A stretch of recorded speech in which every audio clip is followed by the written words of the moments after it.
వారణాసి విడుదలపై క్లారిటీ వచ్చేసింది. ఏప్రిల్ 7న సినిమా ఆన్ టైం రిలీజ్ అవుతుందని క్లారిటీ ఇచ్చాడు రాజమౌళి. అంతేకాదు అక్టోబర్తో షూట్ మొత్తం కంప్లీట్ కానుందనే శుభవార్త కూడా వినిపించాడు.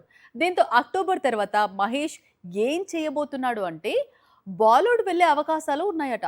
హిందీ ఇండస్ట్రీ టాప్ డైరెక్టర్తో స్టోరీ డిస్కషన్ జరుపుతున్నాడట. వారణాసి షూటింగ్ పూర్తి కావడం ఆలస్యం. మహేష్ బాబు ముంబైలోనే ఎక్కువ రోజులు ఉండే అవకాశాలు కనిపిస్తున్నాయి. ఎందుకంటే బాలీవుడ్ టాలీవుడ్ ఎక్స్పెక్ట్ చేయని కాంబినేషన్ ను ప్రిన్స్ సెట్ చేస్తున్నాడని టాక్ వినిపిస్తోంది. హిందీ ఇండస్ట్రీ దిగ్గజ దర్శకుడు సంజయ్ లీలా భన్సాలి మేకింగ్ లో మహేష్ బాబు ఒక చిత్రం చేయాలనుకుంటున్నాడట.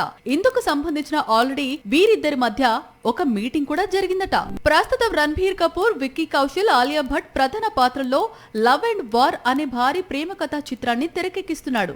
ఈ సినిమా తర్వాత తన దగ్గర ఉన్న కథను తెలుగు హీరోతో తెరకెక్కించాలి అనేది భన్సాలి ప్లాన్. గతంలో ఇదే ప్రాజెక్టు కోసం బన్నీతో డిస్కస్ చేశాడు. కానీ ప్రాజెక్టు లాక్ కాలేదు. గతంలో బన్నీకి వినిపించిన కథనే ఇప్పుడు మహేష్ తో చేయాలనుకుంటున్నాడట భన్సాలి. ఆల్రెడీ ప్రిన్స్ కు లైన్ వినిపించి ఇంప్రెస్ చేసినట్లు సమాచారం. అన్ని కుదిరితే వారణాసి విడుదల తర్వాత వీరిద్దరి కాంబినేషన్ లో సినిమాపై క్లారిటీ వచ్చే అవకాశాలు ఉన్నాయి. వారణాసి తర్వాత మాత్రం మహేష్ బాబు ఇమీడియట్ గా నటించే చిత్రం సందీప్ వంగాతోనే ఉండనుంది అనేది టాలీవుడ్ చెప్పుకొస్తున్న మాట.